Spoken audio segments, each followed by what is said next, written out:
Free સેવા આપનાર તારાપુરમાં ઓમ specialist હોસ્પિટલમાં હાલમાં કોઈ પણ ચાર્જ લેવામાં આવશે નહીં, જેમ કે case fee, doctor charge, nursing charge, bed recharge, room charge, special room charge લેવામાં આવશે નહીં। આપના તારાપુરમાં સારામાં સારી સેવા આપતી હોસ્પિટલ ઉપલબ્ધ થઈ ગઈ છે અને સારામાં સારી સારવાર પણ આપવામાં આવે છે અને ઘણા લોકોને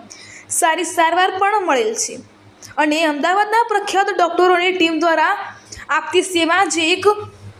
હોમ મલ્ટી સ્પેશિયાલિસ્ટ હોસ્પિટલ અને ઉપલબ્ધ સેવાઓ જેમ કે જનરલ વિભાગ, સર્જિકલ વિભાગ, ગાયનેક વિભાગ, ફિઝિયોથેરાપી વિભાગ, ઓર્થોપેડિક વિભાગ, IITV, ઓર્થો લાઈવ એક્સરે તથા દરેક રોગોના સચોટ નિદાન અને સારવાર ફ્રીમાં કરવામાં આવશે। ધન્યવાદ।